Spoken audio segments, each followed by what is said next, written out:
వచ్చేసాడు మా అఫ్రోజ్ అన్న ఇండియాకి వెళ్ళి నెల కాకముందే మళ్ళీ రిటర్న్ తిరిగి కువైట్ కి అయితే వచ్చేసాడు. నా పని బాగుంది, నా అలా పోతాడు అలా వచ్చేసాడు 3-4 నెలలకి ఒకసారి కువైట్ నుంచి నా కోసం అయితే లగేజ్ అయితే తెచ్చినాడు. అఫ్రోజ్ అన్న లగేజ్ అయితే చేసి పోతున్నాడు. అతనికైతే డ్యూటీ ఉంది, నాకు కూడా అయితే డ్యూటీ ఉంది. రిటర్న్ రూమ్ కి వచ్చేసి రాత్రి అయిపోయింది. ఇంకా అయితే నేనైతే లగేజ్ అయితే ఓపెన్ చేస్తున్నాను. చూసుకోవచ్చు మామ, ముందు అయితే ఆర్సీబీ క్యాప్ వచ్చింది పైన. IPL లో నా ఫేవరెట్ టీం ఆర్సీబీ మామ, అందుకోసం ఆర్సీబీ క్యాప్ అయితే తెప్పించుకున్నాను.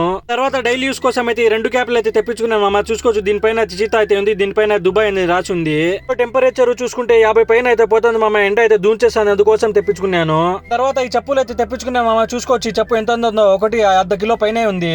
తో పాటు ఏ డ్రాప్స్ అయితే తెప్పించుకున్నాను మామ. ఇదైతే నాకు కాదు, నా ఫ్రెండ్ కి. దాంతో పాటు అఫ్రోజ్ అన్న ఈ గూల్ చెరువు కవ్వ అయితే ఇచ్చినాడు. చెరువు కవ్వ అంటే మన ఆంధ్ర వాళ్ళు తెలంగాణ వాళ్ళు చాలా ఇష్టంగా అయితే తింటారు. దాంతో పాటు మామిడి పండ్లు అయితే తెప్పించుకున్నాను మామ. మామిడి పండుని బేనిష్ అంటారు మామ. వాసన వింటానే రాజంపేటకి వెళ్ళి వచ్చాను నేను కొంచెంసేపు. మంది బేనిష్ అని చాలా ఇష్టంగా అయితే తింటారు. నాకు బేనిషా కన్నా పోలూరా అయితే చాలా ఇష్టము. పోలూరా అయితే రాలేదు నా కోసము.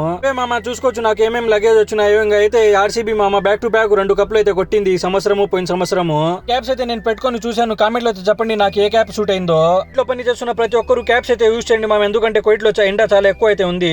చూసుకోవచ్చు మామ, మొత్తం లగేజ్ ఇదే నా కోసం అఫ్రోజ్ అన్న ఇండియా నుంచి తీసుకొచ్చింది. ఈ రోజు రాత్రి బేనిషా మాడి పనులు అయితే ట్రై చేయాలి మామ, తినేసి పనుకోవడమే. ఇంకా అఫ్రోజ్ అన్న అయితే అతని తరపు నుంచి ఖవ్వ అయితే గిఫ్ట్ గా ఇచ్చినాడు. నేనైతే ట్రై చేశాను. గోల్ చెరువు ఖవ్వ ఎక్సలెంట్ అయితే ఉంది టేస్ట్.